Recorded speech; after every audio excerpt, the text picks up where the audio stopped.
news because I'm feeling All very right happy and now. excited. So the date is actually the 16th of Yes. August. Yes. Hmm. Okay. So All that's the big right. day. Big day. That Okay. is Well. my daughter's birthday. Oh, hey, very nice, So Stephen. that's a great day. It sure is. It sure is. I mean, any day would be a great day, but I'm just saying. Your daughter's birthday makes it even better, right? The more celebrations we pack on, even better. Imagine. How old will your daughter be? Um, well, I always refer to my kids as kids, with my youngest one being 28. You know, Is that her? Is she'll be the one that's 28? she's turning 29. She'll be 29. Okay. She's turning Very 29. nice. Yeah. Now her brother, her older brother, is only 4 days apart on the 20th. Oh, Cool. wow. Yeah, and August he'll be babies. turning 36. Mm, very nice. Very nice. So, wanted to share my good news with That's everybody great because I'm news. feeling the love. But Yay. yes, and Okay. welcome to June. Welcome to our June monthly meetup. I have a colleague in teaching. We've never met in person, but we've always met virtually. He teaches in California. Just recently joined the Ecamm community. His name is Mark Dust. And last minute, he was not able to join today, but hopefully he'll be able to join us next month. And of course, feel free to invite anybody who's educator, trainer, presenter, faith leader, anybody who creates content to teach, inspire, educate others and use Zcam is of course more than welcome. There's no official teaching title that's required, but feel free to invite anybody. There's no attendance requirements. People don't have to be able to come every month, but anybody that you know could benefit from being here would be great for us to share the love and invite people to join us here. So today is a bit of a more open and free in terms of what kinds of things would you like to talk about today? Is there a particular issue you've been dealing with in Ecamm or some insight? Or did you have a great idea? Do you have anything you want to show off? And then David is going to show us Zoom tiles, which is something I personally have been interested in a long time. And it allows us to make custom layouts in this application that we can then show through Ecamm, through an overlay in Ecamm, or however David is going to explain to us how we do it. So, bit of Zoom tiles since they recently it became available, and he did something with the Zoom Test Kitchen, which is another show David is a part of. That's every week, right, David? Zoom Test Kitchen Every Friday. every Friday, and you guys are welcome to come if you ever have something you want to test out. It's obviously Zoom specific, so everything related to Zoom. But I know a lot of us use Zoom as well, so it's just another space to check in. So Um, quick question about the accountability. Is that the same one that was 7 a.m. at one point? I Remember don't you think did I an ever did accountability? You don't remember?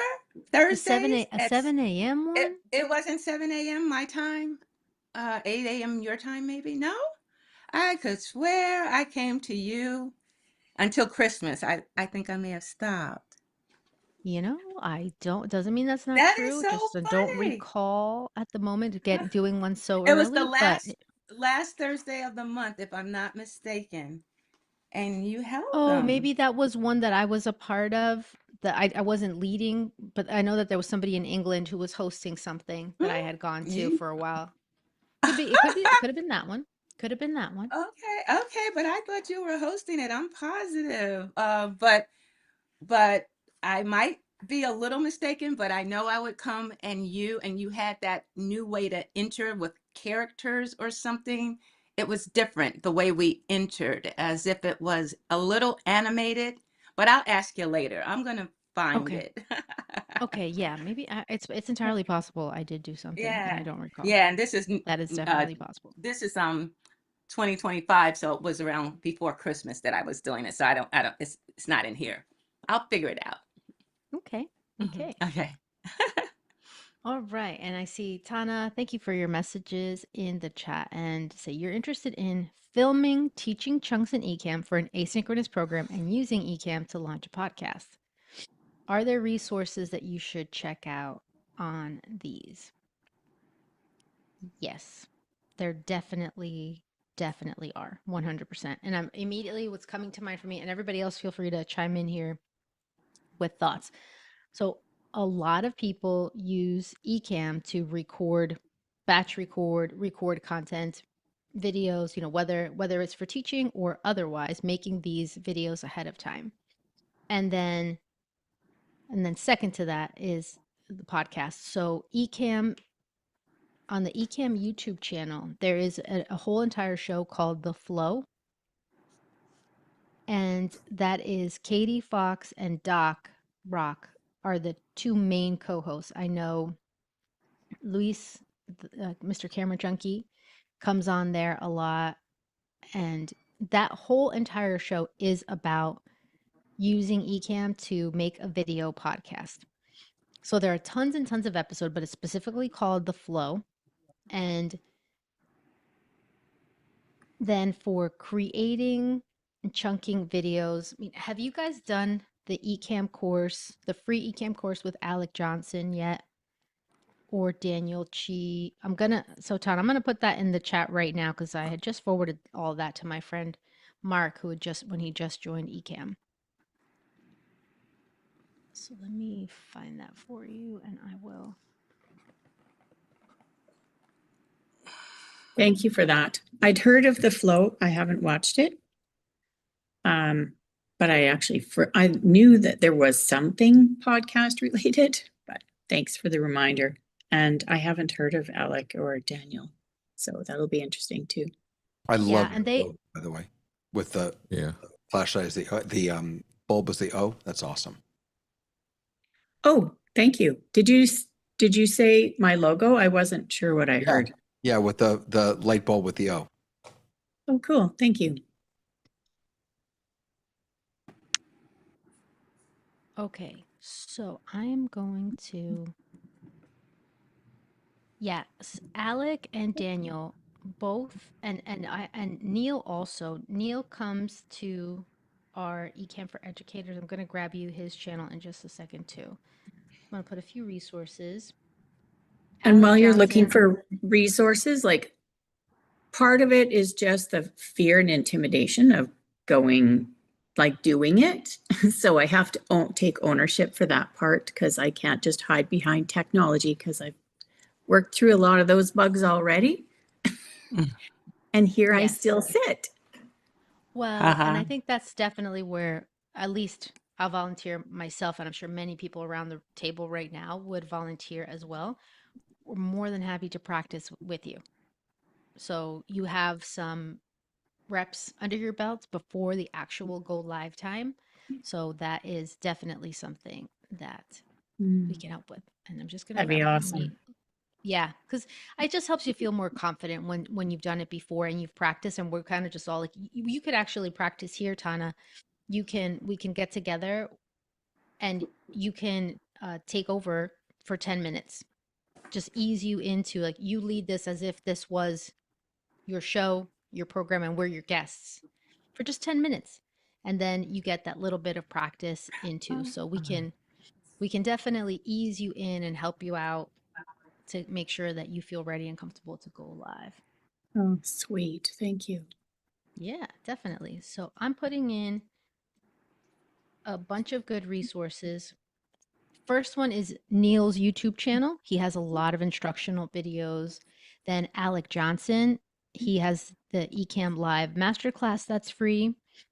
Then Daniel Chi has a free Ecamm course as well. And then there's also Block by Block by Anna and Fulgence, who take a deeper dive into specific content areas in Ecamm, especially around designing and creating overlays and scenes. So, and then but they did a course around it. But on the Ecamm channel as well, there's also Building Blocks is the name of the Ecamm show that Anna and Fulgence make. They have Monday nights ENN, Ecamm Network News. That's more of a chatty, what's going on in the world of social media type of show. But then they do a second one, I think it's on Wednesdays, called Building Blocks. And that one is specific to skills necessary to create and design content inside of Ecamm. So those are all the ways that I have learned everything that I've learned about Ecamm as well. And then I know Jeremy at some point was doing an Ecamm teaching too. Hi, Jeremy. Jeremy, do you still have Ecamm tutorial content on your channel? You're muted. Still muted. Still muted. Can't unmute. There we go. Sorry. There you go. I was unmuted on my Rodecaster. I was not unmuted on Zoom. Yes, I still have tutorial content on there. Okay, great. I'm just sharing all the people that do. So I'm just is it under the camp one? The The one base camp. Yeah. base camp. And it's with two M's. Yeah, I was gonna say base camp. Base camp Jeremy Hubble. Jeremy Hubble. Got it. Okay, so then here's also Jeremy's channel. All right, so that gives you Jeremy. Beautiful. Building Blocks, Daniel, Chi, Alec Johnson, and Neil all are people that I've learned a ton of stuff that will be really helpful there, Tana. Thank you so much. That was perfect. Yes, absolutely. And I will say this for the recording, since I know in the recording you cannot see the Zoom chat, but it is, although I guess I could just pop it on screen as well. Oh no, that's right. I had to join from regular Zoom rather than Ecamm for Zoom because of the audio thing. But I'll just say this for the record. Neil Fairmond on YouTube, NeilFarrimond. Alec Johnson, Take One Tech, has the free live masterclass. And then Daniel Chi, he has a free. It's time for Lefties Losing It. Let's start Sorry. with Democrats being democracy denying insurrectionists. Fancy I'm having like, no- I don't speak with an Australian accent. What's Yeah, that? no, I don't know. Sometimes when a show ends, it just automatically goes to like To the next one. yeah, and harder to see with the it was on pause forever. I'm so We sorry. can still hear something in the background. You know, in Couldn't Star hear. Wars: Return of the Jedi, Luke initially still had hear a a blue video, yeah. lightsaber in early You still hear promotional Light, videos. lightsaber. Return Something of about the- Oh lightsaber. God, yep, this is harder to see with Jesus. I have too many windows open. Sorry. That's what happens when you have like 4 monitors in front of you. You don't know where everything is, but my apologies. Stop bragging, Jeremy. I'm not bragging. I know, yeah. All right, so it was Daniel Chi has a free Ecamm course as well. And then Anna and Fulgence have building blocks, but they also have this block by block free course that I provided the link for at ecamm.com/production. And then Jeremy has his YouTube channel at Jeremy Hubble, Hubbell, and it's called Base Camp with 2 M's, kind of like Ecamm has 2 M's, Base Camp, 2 M's in there. So those are tons of free resources, but Tana, I definitely volunteer to help you practice, and I know tons of people in this room would do it, and also inside the Ecamm community. If you just say, I'm looking for some people to help me practice, people will offer you their time and availability to help you get ready to go live or to record or whatever you need. We're all happy to help. That's unreal. Thank you so much. Yeah. Why didn't I ask months ago? I don't know, but I you asked mean- now. That's all that matters. Yeah. So Yeah, moving I was forward, going you're to in say good we shape. all start somewhere, right? This is a fantastic community. I mean, everyone's willing to share. It's very authentic. It doesn't seem real that people is just complete strangers connected via a software would like wrap their arms around you and say, "Come on," you know. So it's a thing. It's real. Yeah. It's not a cult.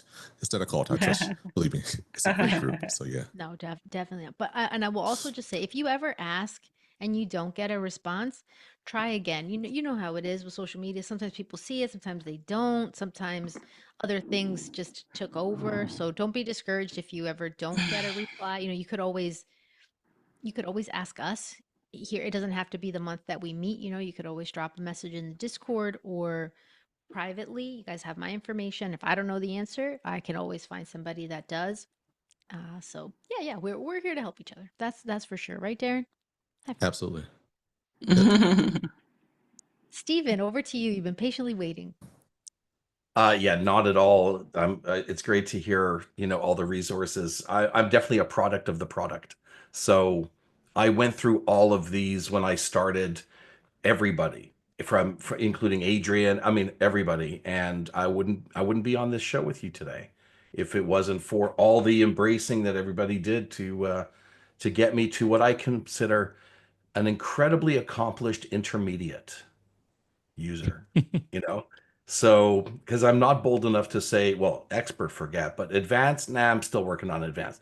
Speaking of that, so I want to up level and you can tell me whether we can have this conversation now or later or whenever, but I want to up level the quality of the interaction that I have with my groups. I normally am doing a 3 day boot camp, 6 hours a day for 3 days for real estate investors. And we have great retention, we have great engagement, etc. But I want to really up level it.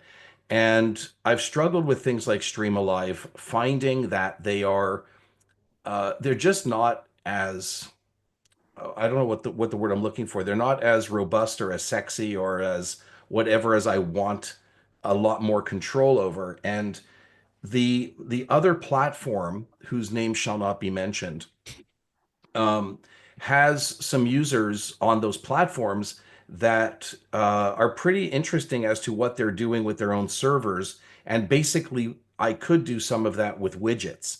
So, for example, I could put almost anything I want as a web page on my own server and using the widgets in Ecamm to bring it up. Where I struggle is I'm not a programmer, I don't have any of those capabilities, but I would love to augment that so that when people are putting answers in the chat, specifically like you can do with Stream Alive, where an answer is chat driven and then it's incorporated into a visual.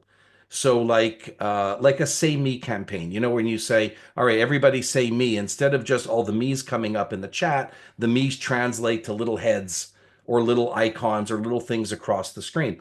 I haven't found that yet on that's something that is somebody created or integrated yet besides Stream Alive. And I just don't find Stream Alive has enough of that or developed enough of it for what I would like to expand my uses to. So not sure if anybody has any thoughts or comments or what have you on that, but it's just out there that I want to do. I meet with the Stream Alive folks regularly, and so if you want to tell me, give me an idea, even if it's a screenshot of something you want, I can get it to the founders and make suggestions, which is what we do is make suggestions and things. So, for example, recently they've added more sound options for things. They've added different kinds of wheels. They've been doing a lot of work developing that. So that's the nice thing about having access to people is we can make requests. Now, what you are talking about sounds a lot like the kinds of things that Philippe Nardi does in his I didn't say he I didn't say the name. well, I mean there's nothing I'm wrong just with it. I kidding. think he does No, no, I think I'm he just does kidding. I great meant stuff. I meant that I didn't say the platform. OBS. Yeah, Yeah, yeah. he uses OBS and there's a Right. lot of And I know different things. exactly and I know how he does it. I'm just wondering, is there somebody doing stuff like that we can, like anything that he does, if we're mentioning him by name, anything he does that's web-based, it's easy. We just use widgets. Like we Can I, create it for ourselves. It's if, the stuff David? that are comes you, out of the chat. so are you talking about like his layout and stuff? And like having the different cameras on the screen and the No, open, no, no, no. So The interactions. I'm just talking about the interaction where, for instance, they'll have the tug of war, Mac versus PC, and you put your answer in the chat, and the chat is what's driving the graphic that's on the screen. And it's And transparent with so there's like a transparency behind it. So it's as if I could just put in front of me right now something and it does look very nice. I agree with you that it's got a nice aesthetic visual appeal to it. The answer is not that I know of yet, but I sure hope so because I would like to be able to use it myself. But I don't know yeah, if anybody so else knows. specifically, there's just two sides to what he does. One is the website, which he has his own server, which we can all do if we choose to do that. And we just use the widget, and the widget's an amazing tool once you get to know how to use that overlay. And I've tested it, and I can do all that kind of stuff. It's just the Stream Alive, like to be very specific, what Stream Alive does when you put in like I'm from Montreal and it populates the map, I just want more control over those type of interactions. Yeah, and if you want to chat with me, let me know exactly what you want, or I can put you directly in contact with the Stream Alive folks as well. But what would you want to do differently, say with the map? What control wise, what would you want? Well, and again, I don't even know if Felipe can do this, but I would like to be able to say, for example, when I'm teaching Canadians investing in Canada, I want to have a Canadian map. When I'm teaching people from all over the world, I want, okay, where are you all from, the world map. So I do where are you from differently. I do where do you want to invest? So it's not just like a boring where are you from? Where do you want to Hmm. invest? Hmm. And Hmm. they'll say, well, I'm from Miami, but I want to invest in Tennessee. And that's really cool. So I just want sometimes to see like a US map or a North American map or a world You map. can choose your region. So you can, I know that you can do that. You don't have to have the world. You can specify how Okay, much that's you good to want know. included in the map. You can. Yeah. And you can That put things on a green screen effect so that you can then key it out in Ecamm and it will look transparent when you put it in. And they have so different and map layouts. right. So the other stuff is like um for anything that is in the chat that's like do you agree, disagree? And then those results go straight onto the screen with different controllable graphics. In other words, I'd love to be able to create my own customized graphics instead of just this is not something I would do, but instead of little generic heads, maybe they'd be little generic dollar signs. I mean, whatever they happen to be. So be able to change the graphics, have that flexibility. Okay. Yeah. So that's an idea, a suggestion I could bring them about. And I know exactly what you mean because I've seen Philippe do it in his content, in his sessions and things too. And that, yeah, that I know of, I don't know of a way for us in Ecamm land to be able to do that just yet. Yeah, it's all in the world of custom overlays that are Ecamm doesn't yet um, pull from the chat directly other than broadcasting the chat, which we can do, which is great. So it'd be interesting either if Ecamm can figure a way to dynamically get that information, or if Stream Alive just expanded. Like I'm happy to pay them, like and do a whole. If I Yeah, if I no, had they're all, some customization, that'd be great. yeah, and they are always listening to suggestions, and things. So I will just talk to them. And they are actually, I know for sure that they are familiar with Felipe's work because he had reached out to Stream Alive some time ago trying to understand how they do their thing. So I know that I know that they know of each other. Mhm, mhm. And So going back to David, I'm sorry, I can't call you David. I have to call you Rabbi. It's just the way it is. Uh, okay, David, I'll do my best. Um, so when you were saying about some of the transitions, there are some really nice camera transitions that I've seen. For example, when he goes from standing to seated, that's a great one. Okay, so what you have there, I totally forgot about that. Let's start with that. and yeah, David is going to talk to us about Zoom Tile. So do you want to do that now, David? I I, was excited about that. I can, but I just want to say before I do that that the ability to read messages from chat is available to Ecamm. They have not yet used that, but it's available in the APIs that they have. Um, the outside tool, the third party tool to sort of read messages and then manipulate them is called Zoom OSC, Yeah. which you can get and use. I have it can do it'll do the listening and the reading for you, but then what you want it to do after you hear the message is up to you. And the one thing I'll say is I've been vibe coding lately, which for those of you who don't know just means that I'm using AI to code and I'm not actually doing anything other than sitting in front and talking to an AI. But one of the things I've realized is there's a limit to what we can do with these online tools, even the ones that other people make. Like there comes a point where if you need something bespoke, you just hire someone to do it. So I was working on an app for my school, and it got to the point where I had to hire someone. Like that's what it takes sometimes. And so if you are looking for something that's really bespoke, it may just be about hiring someone. But so No, that makes perfect sense. Yeah, to build it for you. So yeah, I show you. ChatGPT is basically like an entry level programmer right now, at best. And So right, I will say. So I'm actually working. So I'm vibe coding as we meet. So this is an app that I've been working on forever, and it's really kind of amazing. Although now look at that, it's broken. Fantastic. Yeah. And it's great until it's not great. Yeah. So it goes sideways real quick. I wrote an app. I was trying to figure out like magnetic pull between two magnets based on size, and there's theory, and then there's there's actual data that you can feed it, and it was nice. It would tell you things like, well, would you like me to put in some extra controls so that it will do this for you? Well, I'm sure, go ahead and put it in. Then it would break something else in the process, and then just like a traditional junior programmer, right? But you're acting like a product designer as what you're calling as a vibe code. But that was my first thing when you brought that up about, Stream Live doing something.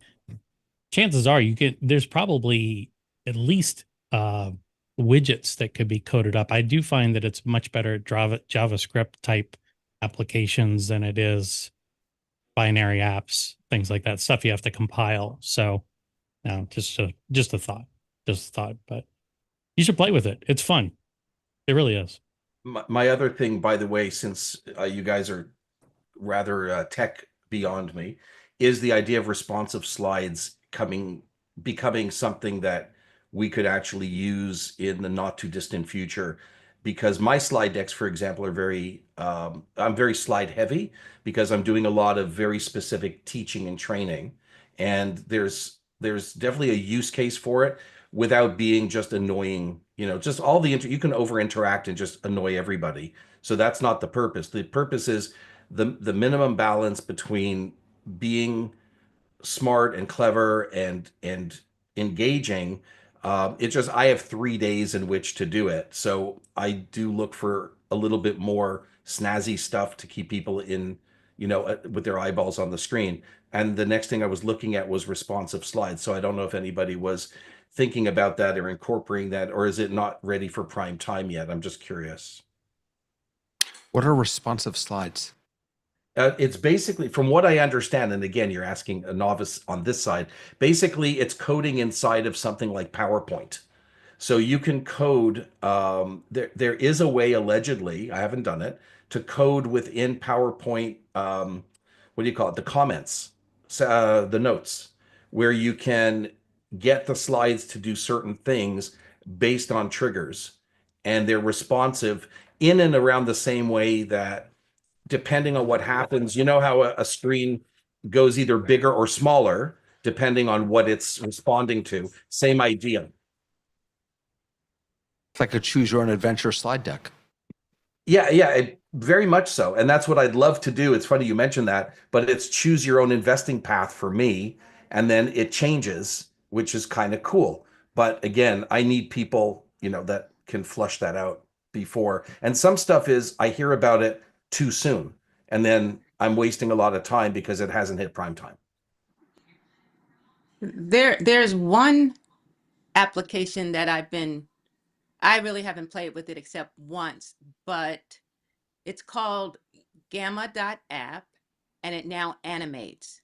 So if we took a screenshot right now of everybody right now while it's static, when you tell it to animate, all of a sudden we're all doing all of this movement. Or if you have a picture of a person just at their screen and you tell it to do some animation, all of a sudden that person is typing and doing other stuff. We did that last week, in the last couple of weeks, in Alex's group. So I have it, but I didn't get the pro while we were in class. So I would have to go to it right now and show you what I think I did in one of my slide presentations just to show you the difference. I may just try to get it up because it's not hard, but everybody loved it and you do it in PowerPoint. You probably can convert it to Keynote, but you do it in PowerPoint.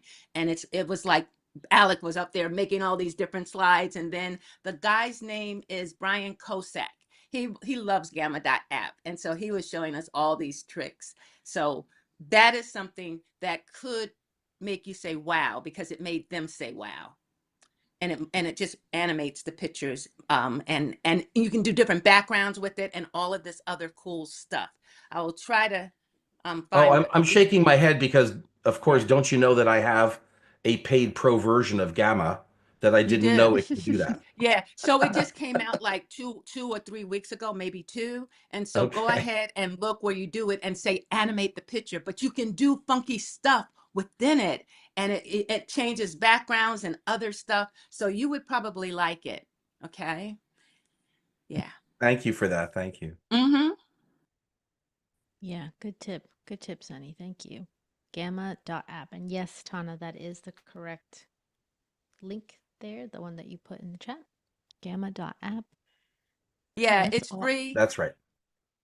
Yeah, it's free, but if you want to do animation, you got to do pro. And I have to say it has saved my bacon a couple of times because I use it for I ideating, if that's the word.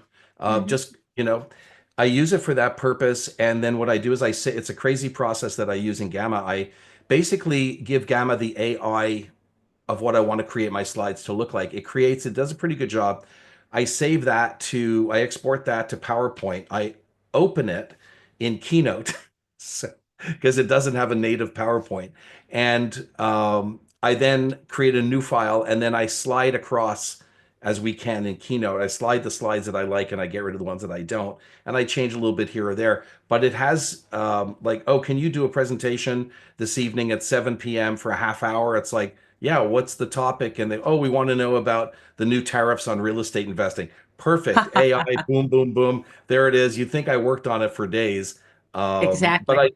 I do call it AI assisted. So I don't know what the right nomenclature is, but I do put a thing and say, I do let people know this has been AI assisted.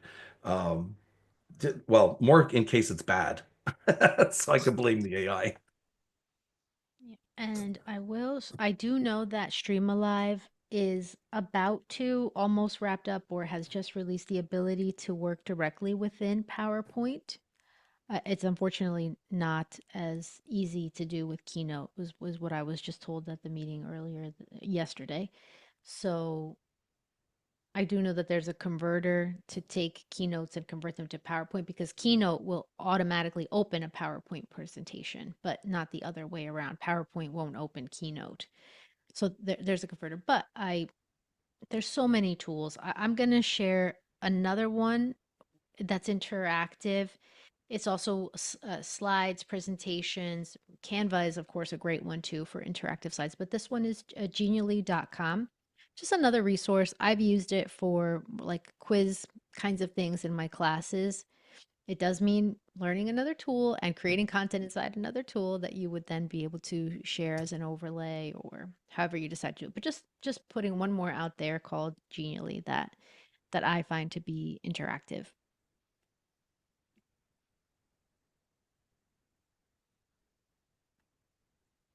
But I hear you, Stephen. You've got 3 days.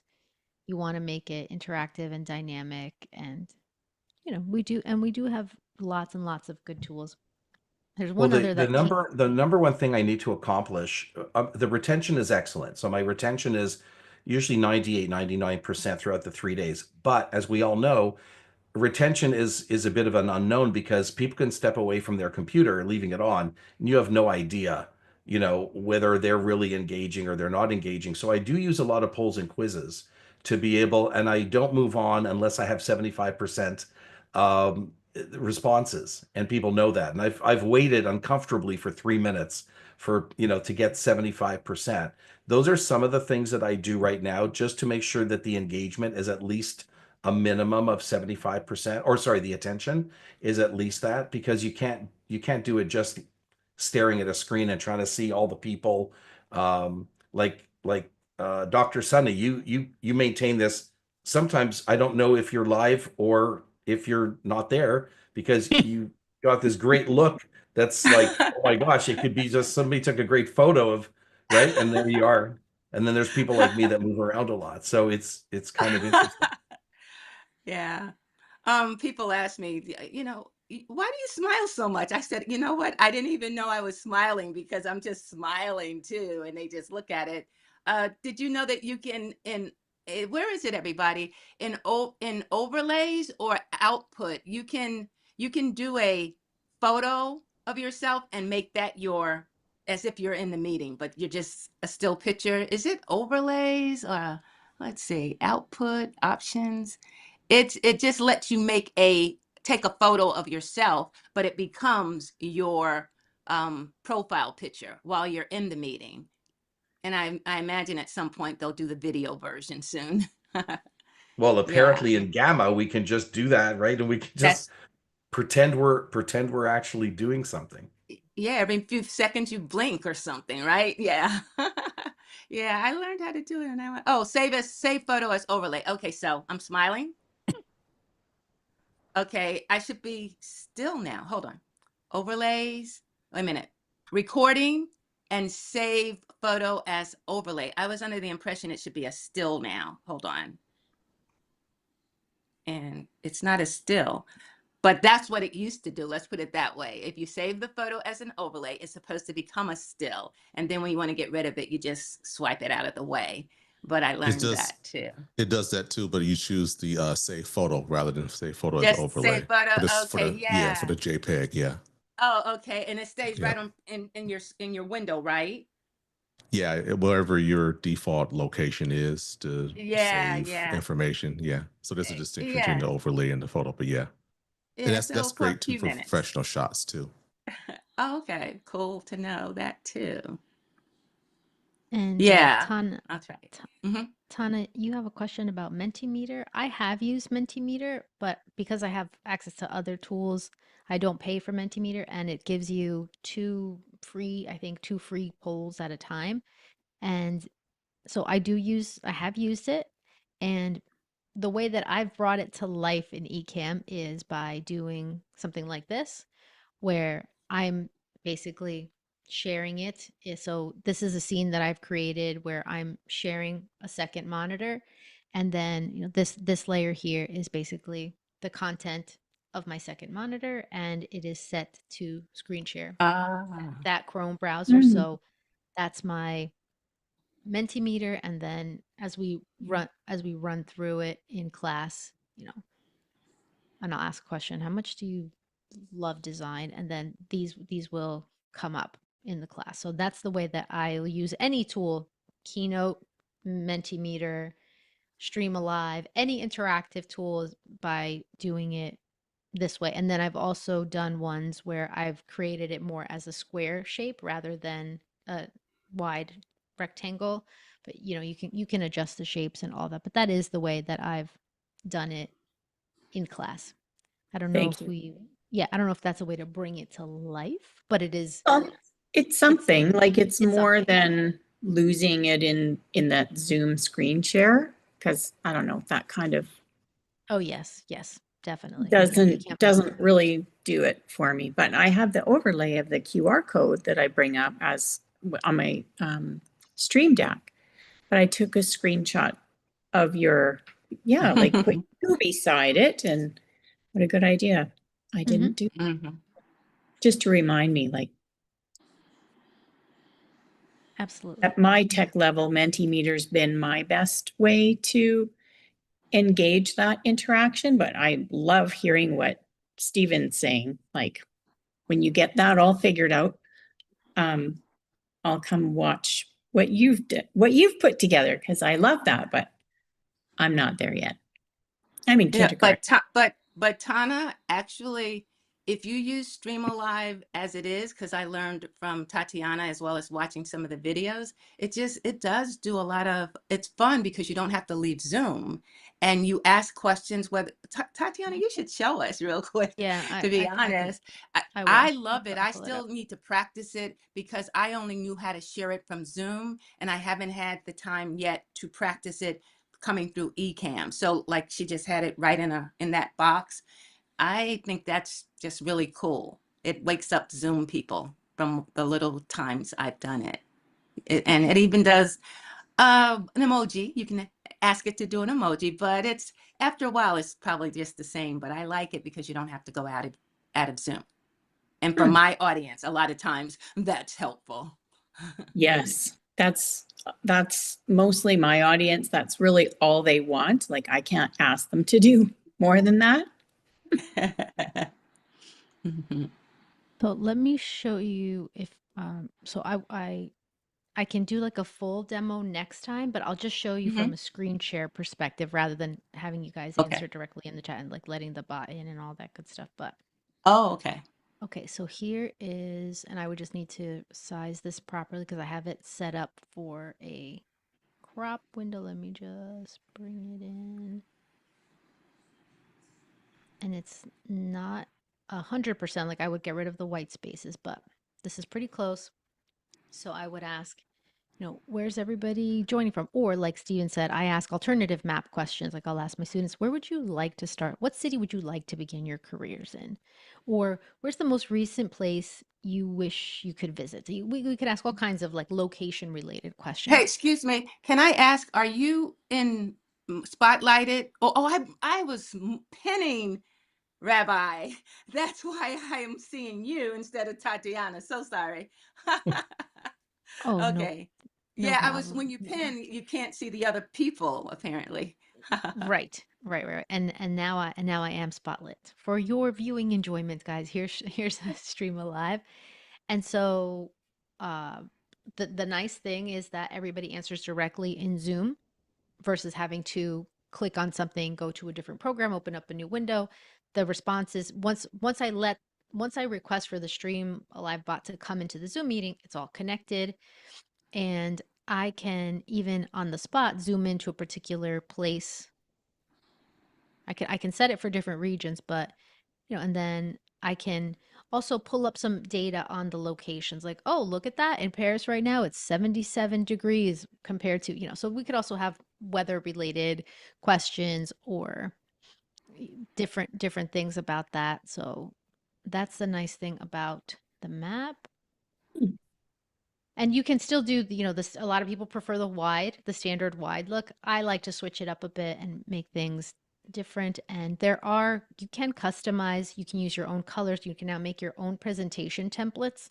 So if you want to use your branding, you want to use different images, there's a lot.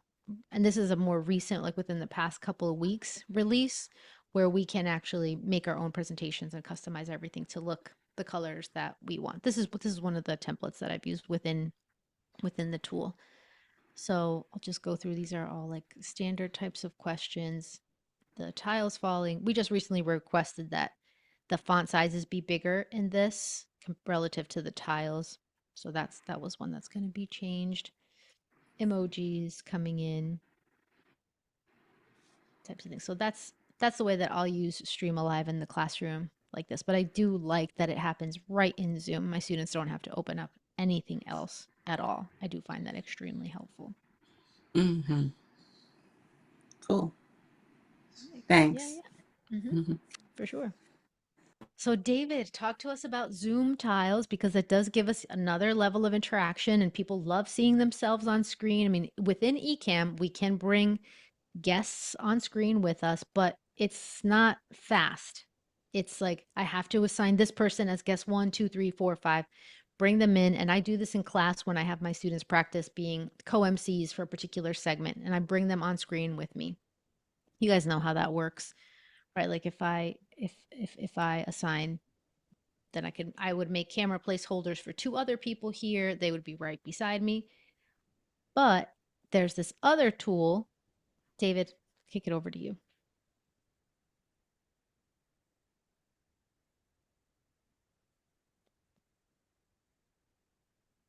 Hey, look at Oh this. God, I'm not unmuted. Sorry.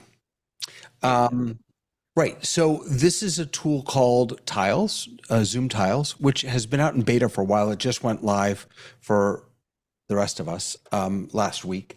But what it brought last week also is really sort of the killer feature that we all wanted. So let me show you what Tiles looks like. So this is the it's just another Zoom client. And you have up at the top, you've got your meeting, you've got an editor, an output. So this is where you join the meeting from. And then if I go into the editor, you can see these are, you can decide how many participants you want. You can go 30, or you can drop it down lower. Right? Like you can, all of this is customizable. I'm going to put 30 back in so we have an even number. You can change animations, you can change overlays, you know, do you want emojis to show up, all that other kind of stuff. But the sort of killer feature that we got was right here, hole punch. I don't have a look at my thing button on this computer, I'm sorry, but hole punch is what allows us to do what we see, tell me his name. Philippe. Felipe doing, right. So when you turn hole punch on, then you get this guy right here, and you can decide how big you want it and how small you want it and where you want it to go. And any of these tiles that it touches will disappear when you turn hole punch on. And so what you can do then is you can bring in this view as an NDI feed or a camera overlay or however you want to do it, and then pop yourself in the middle, which is exactly what I did here. So what I've done here is I've got tiles coming in as an NDI feed. That's one overlay on the scene. And then the middle camera is just the Zoom active speaker. So actually, if any of you speak, you will pop in the middle of the screen right now. I like your little AI emoji guy there, David. It's very cool. When I see myself, I see in my little tile on top, I see myself a little bit blurry, where I see your AI images clear and you were clearer too. And I'm also like not in real time. There's a little bit of a lag. So that's not Tile's fault. That's NDI. Okay. The way I'm bringing this in right now is via NDI, and I don't know why, but my NDI in this office stinks. So it's just terrible and awful. But yeah, the placeholders, the little AI avatar thing I have in there, you can turn that on or off. I keep it on just so that I can have, you know, the right number of people. But what you could put in there, you could put an image in there, anything you want. You could put your branding in there, you know, or I don't know, you could put anything you want in there. But for the first time, we're able to kind of create that immersive experience feel within Ecamm, kind of with using tiles also. NDI is a network. It's a way to send video over your network rather than plugging in like a video capture card or something like that. So this is NDI Tiles is running on a separate machine. And then I told Tiles, I said, hey, send this out over NDI. And then in Ecamm, NDI is built in. So I just said, hey, Ecamm, do me a favor, grab that NDI feed that I'm sending and use it as a camera source. And you'd grab that as a widget? It's not a widget, it's a camera source.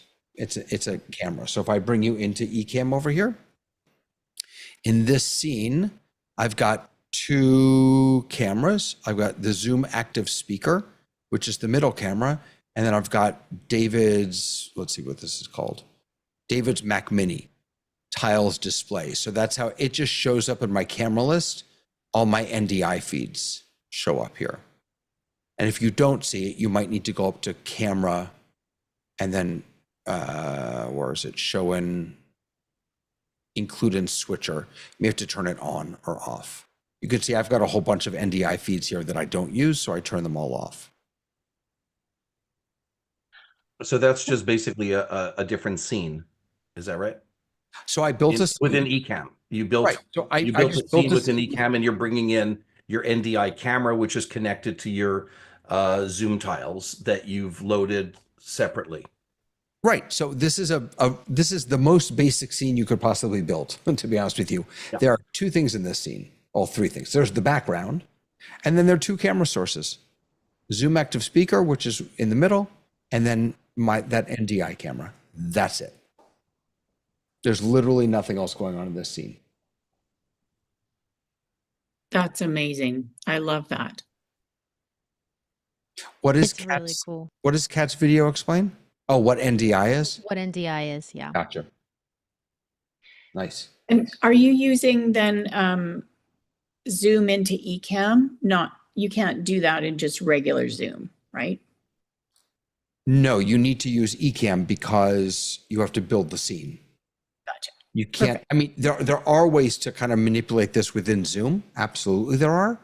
But then you're talking about using things like ATEMs or hardware switchers. Or there's something in Zoom called Broadcast Studio, Production Studio. It doesn't let you do exactly this, but it has some of the same features. But with Ecamm, this is the way to get it done. David, So that's what show and tell.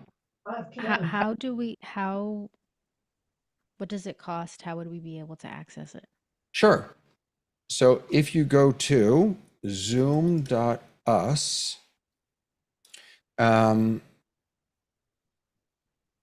you have to have a Zoom account. So you go to the pricing page and then go over to events and webinars. So it used to be that you bought these things separately, but now it's all bundled and packaged really neatly. And here's the key. This is the important part, right? You do not want a monthly subscription because it looks like the cheapest thing. You have to buy either a Zoom Sessions plan or a Zoom Events plan, one of these two. It looks like you're going to have to pay $99 a month. You don't. Click that and go down to pay per attendee. That will switch to $50. That switches to $100 for the entire year. When you do this, you get a whole bunch of stuff. You get access to all of the liminal apps, which includes Tiles, OSC, ISO, Zoom graphics, all this other stuff. And you get 1080p video automatically in Zoom for $100 a year, which is kind of ridiculous. So that's how you do it. And then you have to kind of set up a hub and stuff like that, but I can show you how to do that another time. And what if people, like I have the Zoom Pro account, and what if you have more than 50 attendees? Say again? What if you're going to have more than 50 attendees? Because you see here it says attendees No. 50. No, that has nothing to do with anything. So this 50 attendees thing is if you're running a Zoom session. You're not running Zoom sessions. If this matters nothing to anyone, nowhere, unless you're actually running a Zoom session. If you're just running a meeting or a webinar or anything else, you have no limits on, I mean, you have the regular Zoom Pro limits on, you can have up to, 100 participants, I think, in a Zoom plan. I forget. Is that what it is? 100? Yeah. So yeah, that 50 attendees is if you're not using Zoom sessions. I never use Zoom sessions. I simply What is Zoom sessions? I'm sorry? I don't even know what Zoom sessions is. Zoom sessions is sort of a stripped down version of Zoom events. It's a wrapper around your Zoom meeting or your Zoom webinar, which allows you to have a few different things. It allows you to have ticketing for your event. It allows you access to backstage and production studio. There are a few different bells and whistles that are available when you use this. I never use it, but this is the way to get all these other tools that I do use. So my gut is that they did it this way. They built it in this way to try and sneak us in and get us hooked. I'm not hooked. I'm hooked on the other stuff that I'm getting for the $100 a year, not on the Zoom event stuff. So if you're looking for this type of a thing, then Zoom Tiles is the way to go. And so this is going to add, so I've got my Zoom Pro account. This is going to add $100 on top of that for the year to be able to have this stuff. Did I get Correct. that? Correct. Okay. Yep. And again, sorry, you also get the 1080p, which is really Yeah, that's important. Yeah. That's starting to become more and more important. You wouldn't know offhand, David, if because I have an enterprise account. You wouldn't have to know if it's automatically there or it's still an upsell.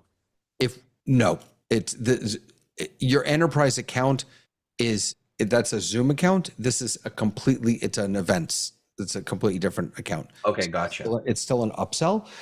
You wouldn't need the 1080p bump that they give you automatically because you already have that in an enterprise account. As long as you. Well, and by the way, the 1080p for all of you, and I've found this out the hard way. Your 1080p is about as good as your processor and your memory and a bunch of other little things. I have a list on my desk that all these things. It's like a perfect golf swing. You got to get all these things working together because I had everything, and then I realized I was running out of memory, and then it pushed me all the way down to freaking 360. Like, forget about 1080. It's just like, oh, but your slides are blurry now. It's like, why? Oh, I got 47 windows open. Okay, let me close those.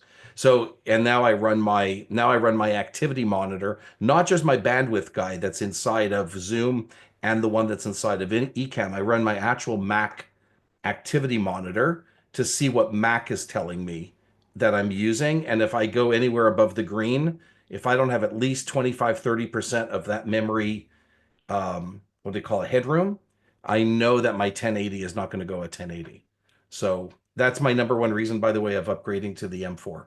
I have an M1, and I'm going to go to the M4 and max out my my memory just because, if that makes sense.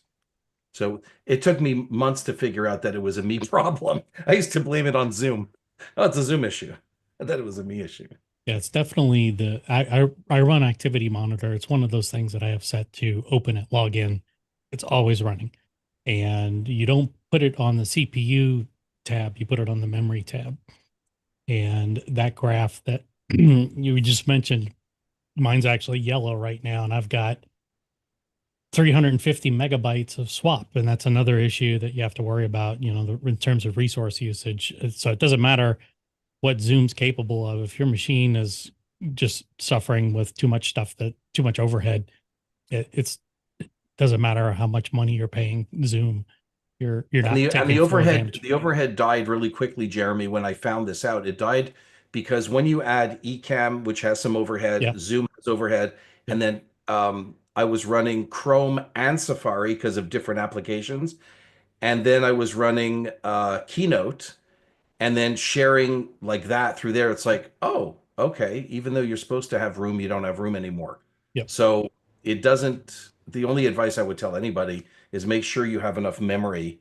And these days, if you're getting anything new, you should by default. But even 16, like if I can go up to 32, I'll go to 32. If I can go higher than 32 on a Mac Mini, I will. 48. Can you get to 48? I got 48 on mine. Yeah. Definitely. Okay, well there you go. So, do that's you have a cool. Pro Max? Yes. Is it oh, it's a Max. Okay, there we go. But it's M4 Pro Max, 48, Yeah. 1 terabyte. Hard drive is important too. Yes, it is. Very much so. So I got the 1 terabyte. I had to mortgage a child for it, but hey. I have 4 of them, so it's like, 3 of them are gone. I've got 1 left. I was thinking Mac Studio, and it was like, oh, yeah, but she's cute. She's not that. Yeah, I couldn't get a Mac Studio for it. We may have gone off the rails here, but this is unknown territory to me in that I just opened up Activity Monitor, so I'm with you guys on that. But how can I learn to understand how could I understand and apply these so that I'm keeping my system as fast and as efficient as possible? Well, So would you anybody, know that you can see if you go to the process, you see process name in your activity monitor, and then the next column right next to it shows you what's the memory utilization memory of that usage? process. So if Mm-hmm. you sort by that top down, Yep. you'll see the most memory hogging apps you've got running right now. And Yeah. with Ecamm Live Beta, yep, 16.48 gigs. yeah, see right there. So I believe you have a 32 gig machine right now. I have yes, I'm almost positive. Okay, it will tell you the About, physical yeah, memory. 32 gig. Yeah, I Okay, have 32. so Ecamm alone is eating half your available memory. So, and if you go to Chrome, inside Chrome, if you have a bunch of tabs open, which I'm guilty of clearly early on when I came into this conversation, um, you can go to each tab and just kind of mouse over the tab, and it'll tell you how much memory each individual tab is using. Yeah. And that's super important too. So you've got YouTube open or anything that's doing video, anything that's processor intensive, kill it if you don't need it, of course. Absolutely. Yeah. Closed Yeah, I session, but started I started doing my shorter presentations, Tatiana. With the ones that were on Keynote, I moved them onto Ecamm, uh, like creating the slides in Ecamm instead of having to open Keynote because my Keynote is 2.25 gigabytes out of my 16 gig of RAM. So this way I didn't have to run Keynote. I could just run them inside of Ecamm. And I was also, if anybody is running this, I didn't realize Crisp, which is a great noise canceling tool, phenomenal.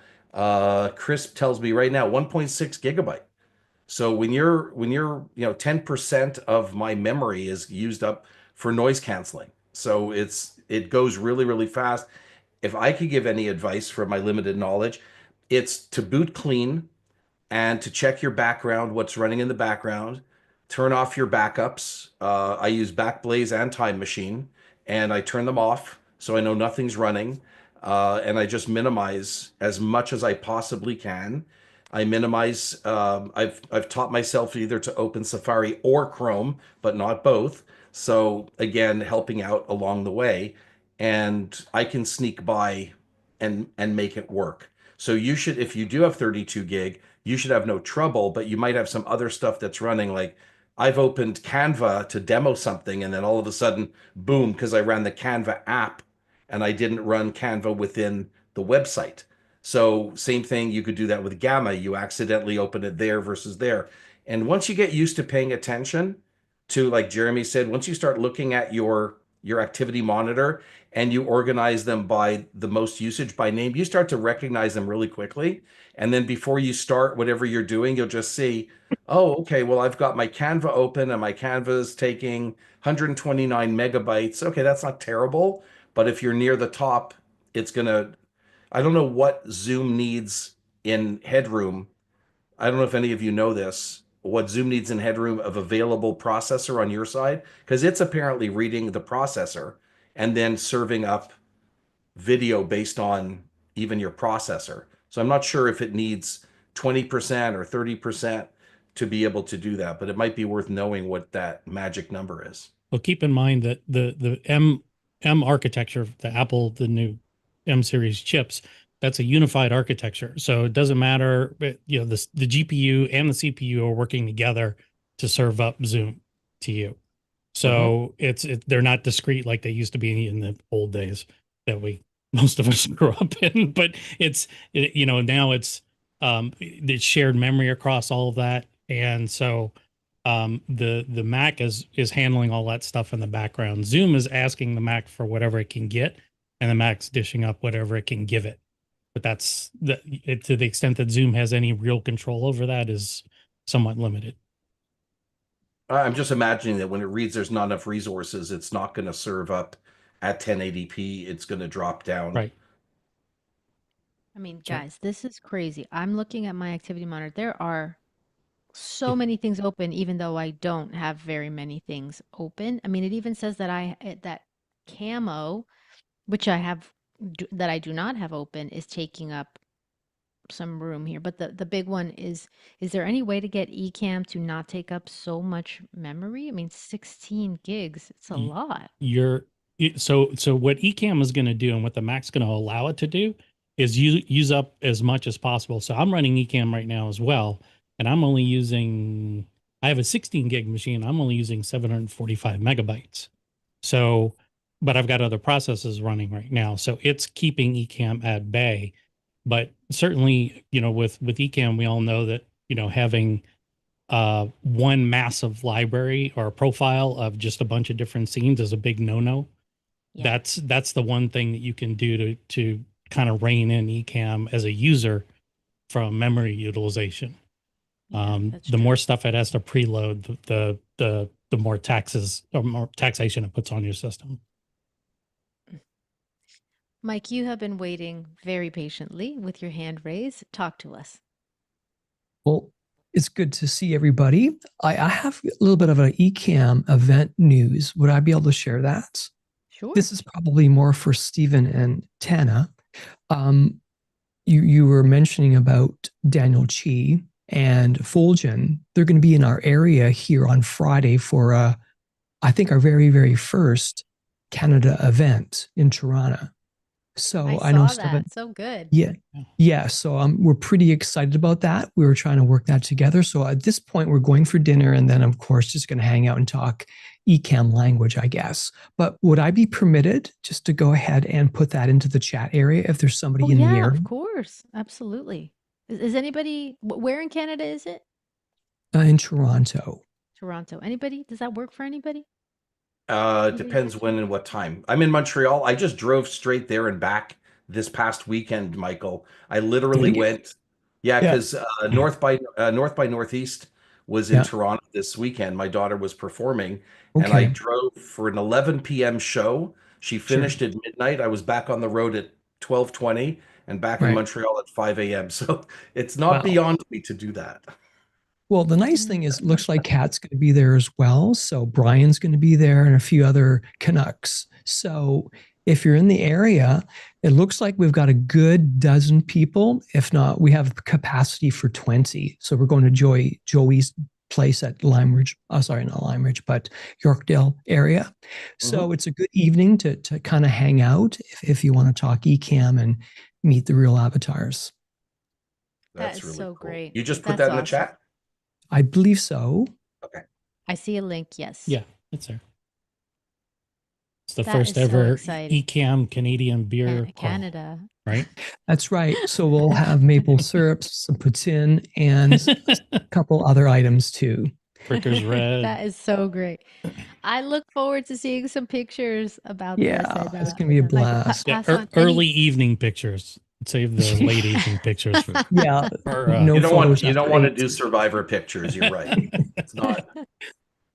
I But if don't know if you're, our American friends understand the polite Canadians that are, they just don't realize what happens after hours with they've all the watched NHL Canadians. hockey. I think they know. Oh yeah, the NHA. Well, you know what they Oh. say, right? I went to a fight in Canada and a hockey game broke out. Like that's a typical no, but the beer is stronger. The drinking age, well, at least I'm in Quebec. Our drinking age is mildly a suggestion at 18. So we already, But I'm not sure where they're you are, professional. Tana. Are you in the area? The Okanagan. No. I'm sorry. Okanagan, that's a bit of a drive. Oh, yeah, that's going to be a long one. But such a beautiful part of Canada. Yes, it is. It Well, thank you is. for letting me share that. Absolutely. I Yeah, was please. closer. You're always welcome to share events, cool things happening, even your own things if you think that it would benefit people here. We're very open about sharing, and that's what it's all about, collaborating, resource sharing.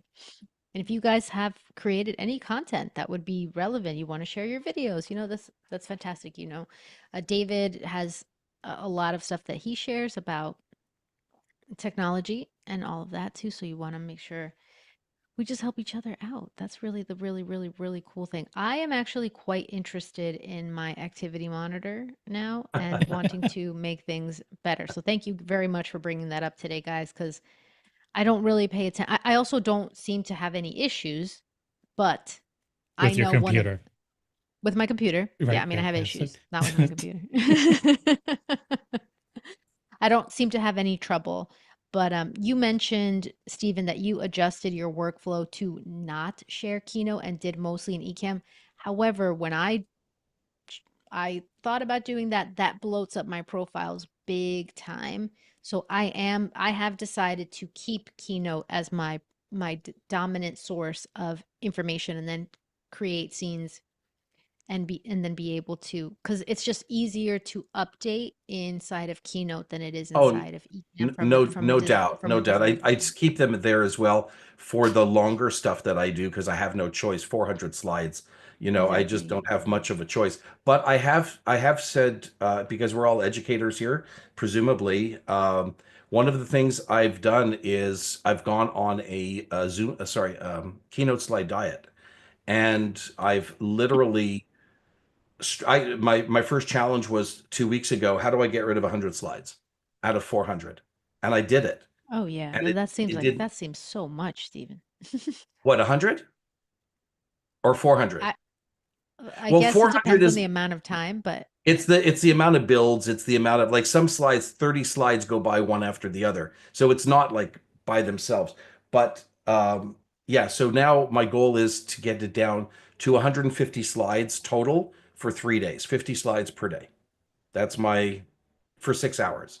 And I In think we'll in Hebrew, Stephen, the word keynote means dirge. And so I that's the way we need to start thinking about keynotes, that they just become dirges when we rely on them too much. Oh, no doubt. The way that I've gotten around this activity monitor issue is that I have a separate computer that brings in my keynote, and I just connect it to a video capture card.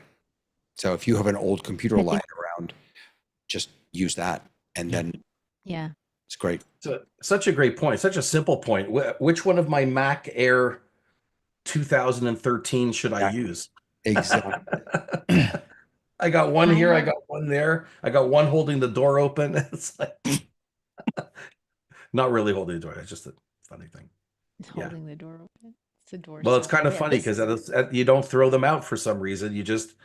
You keep them around, and sure enough, somebody tells you, "Oh, you could use it just as a camera source," which is what you're doing, right? You're using it, you're putting up your keynote or your whatever, and just using that as a camera source. So, am I right? It takes little to no resources then, Yeah. No, easy peasy. just the resources of a camera. Okay.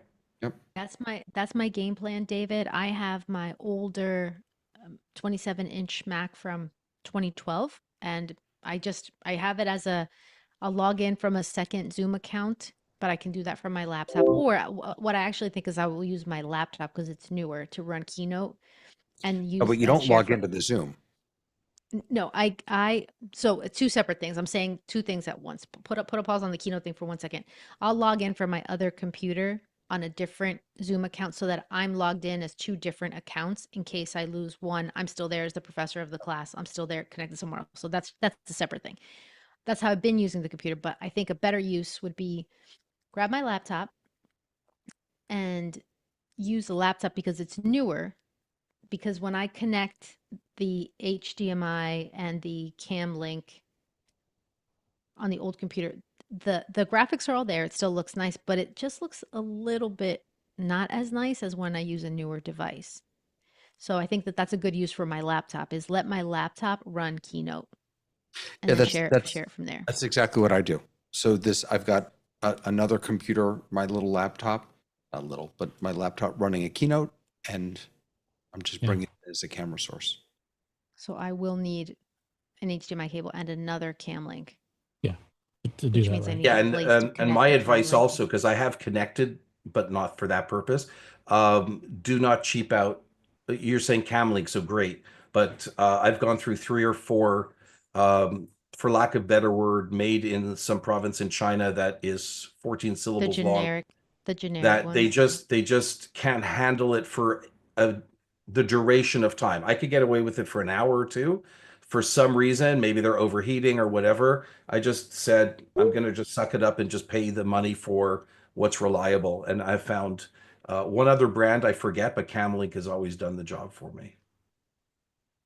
Didn't they make one where you can put or am I dreaming? The one where you can put multiple things on, like, because I'm running out of spaces to connect things to. So I might need to, I'm gonna have to think about this if I get another one. Where am I gonna connect it? You can get a Thunderbolt to, powered hub. I mean, that was the other recommendation too. The more you add, you're draining power away. So you definitely want to have a powered hub. Yep. I actually found out the hard way, and I saw one of Doc Rock's videos and wondered, or then say, oh, that's why one of my monitors just randomly stopped working. It was too much power drain because I had everything coming from my laptop and then using a more traditional USB port hub. That was disastrous. Did you get, Darren? I got the OCW I think 60 watt 5-port. OWC. Yeah. OWC, yes, sorry. I can read upside down with my glasses. Guys, I'm sorry, I got to dip out. So it was sorry, I was late to the meeting. Actually, No we problem, actually all have Jeremy. to No go. problem. Yeah, we're actually overtime, but Yeah, no, we'll Jeremy, for a second. maybe Let me you just- could think about running a little something for us too, about just think about if you ever want to run a segment for us during one of the meetings, just let me know. Happy to have you teach us something. Okay, sounds good.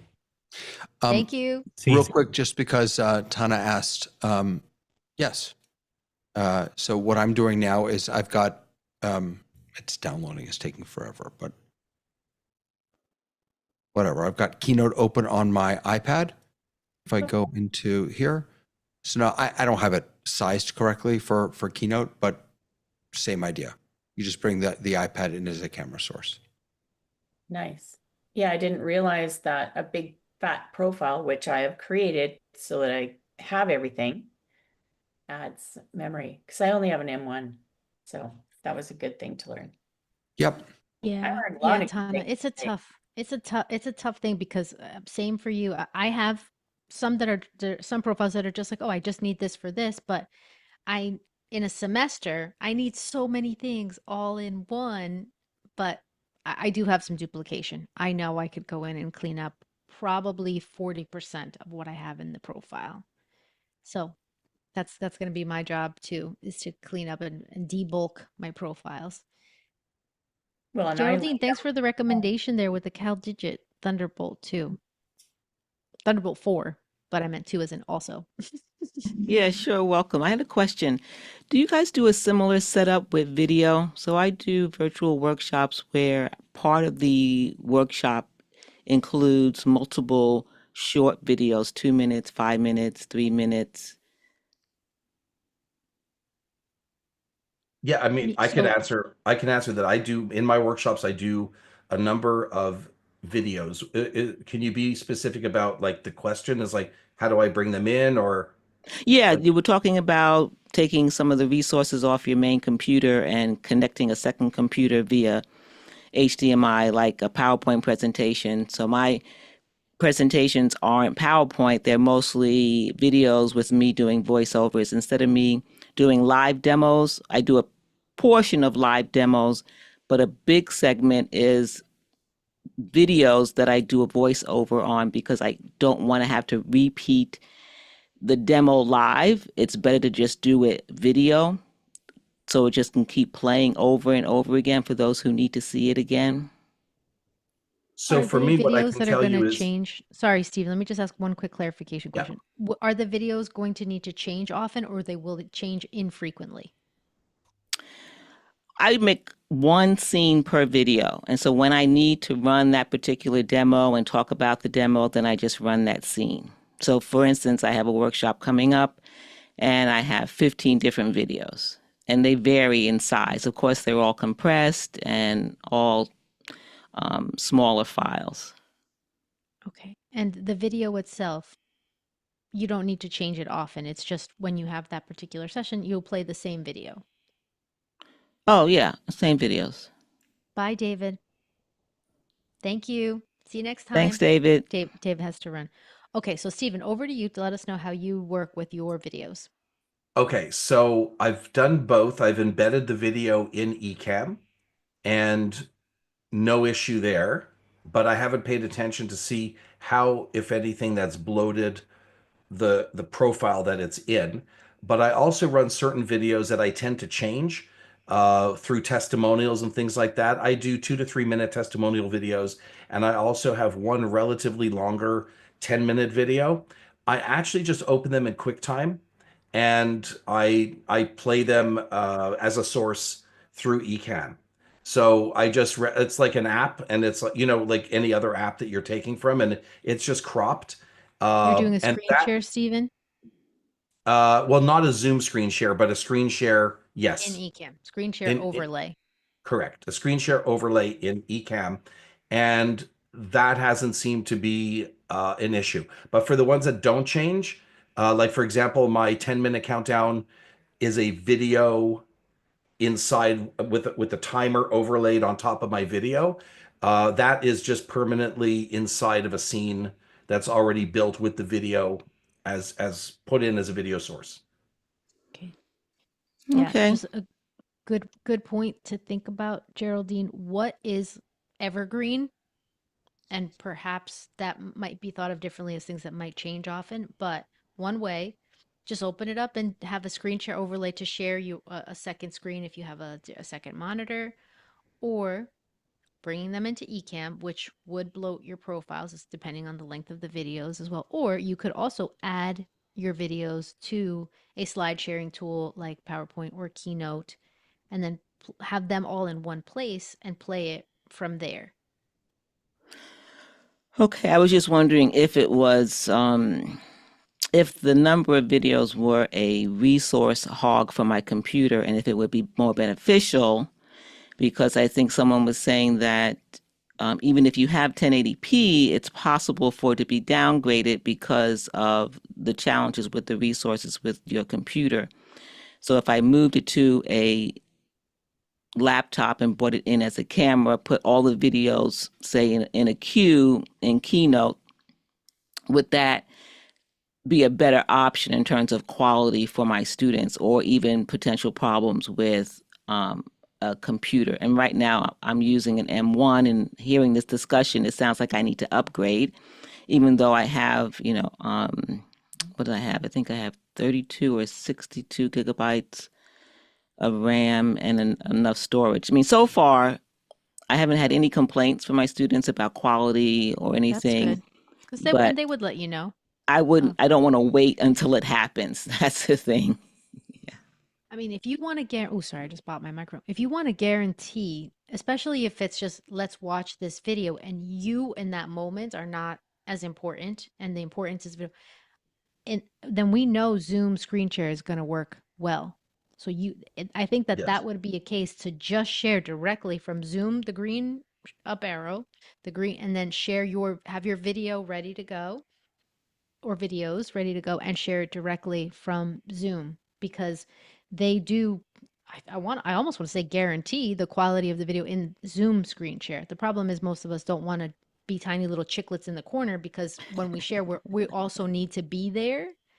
But Right. if that's not the case, which sounds like in your case it is not the priority, the priority is let's watch this video, then we're going to talk about it, then you could just do direct screen share from within Zoom for the I quality. do most of my shares through Ecamm. I don't use the share button on Zoom, because usually if I'm running the video, it's not always just on autopilot. I'm an overlay talking about what's happening in the video. Oh, okay. Um, So then that does not work yeah. as But well. if I had a problem with quality, I guess I could switch to the screen share. Yeah, that's always my default, is if we're ever having issues in class, I'll just go to Zoom screen share to share the particular file or whatever it is, and then, just suck it up and be the chicklet in the corner if I need to. Right. Okay. Well, Well, so far, no complaints, but I just wanted to okay. check But it's in. good to know what options we have. Hmm. All right, Michael, I know you're saying you got to go as well. So see, actually, let's see, Sunny, you have your hand up. So, and then we'll close out All right. after that part. Yeah, I just got something quick to show. And Geraldine, now I remember I saw you in DJ Strick's show. Um, and I remember you were a quilter, so cool. I just wanted to show one thing I was able to. So when can you see that this screen is frozen, like it's a screenshot of you, Yes, everybody? still a still Yeah. Okay, image, so yes. now I can stop sharing that one, and let me just go back to my Chrome. And can you see this? Let's see, I guess it would be called a Fear of public PowerPoint. speaking. All I did was put in a prompt. This is Gamma.app, and all I did was put in do a presentation, fear of public speaking. And in 20 seconds, it did give me like 8 slides, and I only have like honestly like 20 minutes experience on this. But so then I'm going to show you. So it comes up with this, it comes up with this, something like that. And now, is it this one that's supposed to be animated? No, it's the next one after this. It was just a static, and then it animated, and you can change it in many different ways. And this is our frozen Look screen, at my and smile. I Oh my look the gosh. weirdest. I mean, I look like an avatar almost, but everybody else, Look how you're it doing I'm so sorry. something. And Look how it you changed can, my face. yeah, and it can ask you, you can exit, I think. You can do so much more. Like you have to just ask AI to do something, and it will change the background. It'll make a river start moving. It'll put a different backdrop and all of this interesting stuff. So like I said, all I did was put in 5 words. So no matter if you want to make a quick presentation, you can do it in Canva, but this just has some other stuff that's all in the side prompts. And the thing is, it took me a few minutes to figure out where. Ask AI to make shorter, break into bullet points, break into sections, and you can do all these changes. And I have no idea about what all of those changes are, but check it out, the free version, and it might be helpful for you if you want to do a quick presentation. That's what I was going to just show you. Yeah. That So, is yeah. kind of scary, Another kind of tool, cool. right? Another Yes. tool. Yeah. Thank you very Okay. much. Thank you very Very much for cool. showing that. Really nice. Mm-hmm. And that's Okay. I can see myself using that with my students when we talk about presentation design and what's Mm-hmm. available to do things quickly, and then how you can take that as a base and make it Mm-hmm. better rather than Yes, just I'm gonna taking probably it. watch a YouTube video, and then I'll see all it can do, because I didn't learn as much, but I learned enough to figure out that now. So yeah, Very, it's fun. very It's a cool. fun app. Okay. All righty then. Awesome. All right. Yeah. So we got tons of resources that we can check out. Gamma, the Thank you. Ecamm courses, and feel free Hmm. to share anything else that you guys have in mind and reach out. So, Tana, I'll be in touch with you about, I'll send you a message about the accountability meeting on Thursday, and anybody else that's interested or needs accountability against 1 hour once a week. You can stay for part or all of it, but it's basically helping each other make some progress towards our goals with accountability. But great to see everybody this month. So see you in July. Okay. Thanks. Bye, Bye for Thank you very now. everyone. Keep much. in touch. Okay. Take Ciao. care. Okay. Hey, Tatiana, it was posted. That's what you did before. Oh, Posted. yes, the post-it That's session. Yes, you're a right. little bit like accountability, right? Yes, Okay. it's a co-working session. It does have some Right. accountability and I am continuing to do co-working sessions, but with an online community called the Remote Generation, our Mm, generation of remote. So it's people who work remotely around the world. Because wow. and I'm still doing it. It's the last Friday of the month, 10 a.m. Eastern. You're Central, right? Mm-hmm. Right. Yeah. So 10 Mm-hmm. a.m. Mm-hmm. Eastern, the last Friday of the month, June 27th. Not this Friday, the next Friday after that. Same thing, co-working Uh-huh. online to make some progress. Yes. So Yeah. the post, yes, I stopped doing the post because there just wasn't enough people coming. There were like no people Gotcha. coming. So I was like, okay, let me align myself with a group that could bring people in. So that's what I'm Right. doing. But yes, post it. Got it. Cool. All All right, bye righty guys. I then. gotta Well, run. thank Good to you. see you. Bye, Jeff. Bye, Bye. Dick. Bye.